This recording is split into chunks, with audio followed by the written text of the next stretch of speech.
Figaro says that much like Hercules, he has 12 high-risk labors ahead of him. So what are they? Well, they're pretty widely ranging. The most important thing that lies ahead of him concerns the economy, and these challenges include inversing the unemployment curve, giving some muscle to the, that thing that's known as the Responsibility Pact, that deal with business owners in an effort to boost job creation.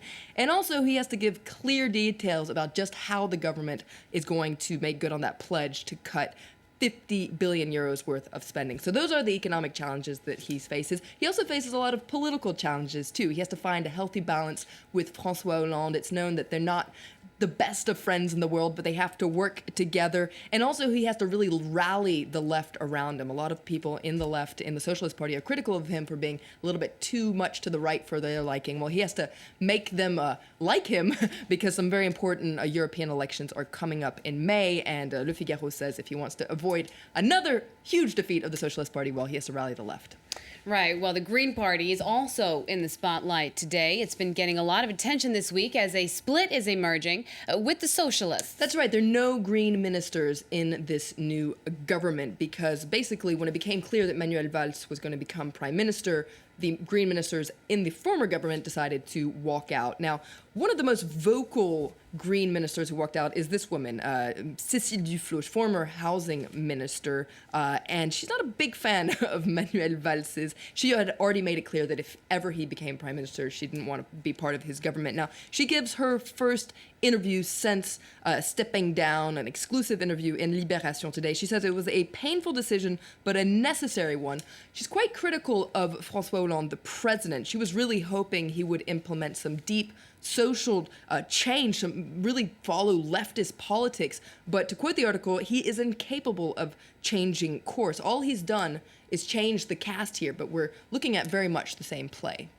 All right, well, one new minister, but not a new face in the government, is Ségolène Royal. Papers continue to focus on her political comeback or her political back in the spotlight. That's right. She's back in the spotlight now. She's obviously been in the spotlight a lot, former partner of François Hollande, former presidential candidate for the Socialist Party, exactly. And now she's ecology minister, but she was actually ecology minister 22 years ago. So Rue 89 takes a look at her track record, her degree of greenness. We've been seeing her here riding around in her little green electric car, but it's green. And it's green, exactly.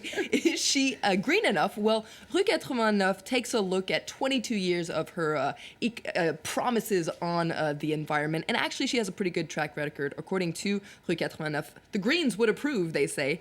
She wants to bring real change to France's behavior and not just focus on economic output. All right, well, we'll see how she does.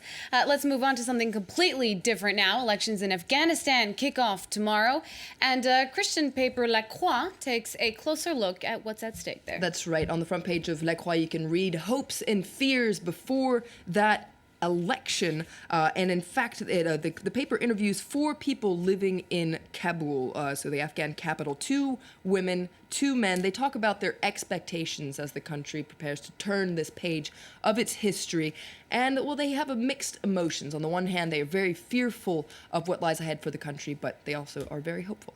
All right, well, we'll see what the future has in store for them. And finally, a lot of papers are paying tribute to a famous French author who passed away yesterday. That's right. This is a woman named Régine Deforges. She passed away yesterday at the age of 78. Let's take a look at the homepage of the Huffington Post, the French version. They talk about her last page. Now, she's famous for a novel known as La Bicyclette Bleue, the Blue Bicycle. It's basically a story of love, obsession, survival during the turmoil of World War II. It was written it was published in 1981, and it was France's biggest bestseller.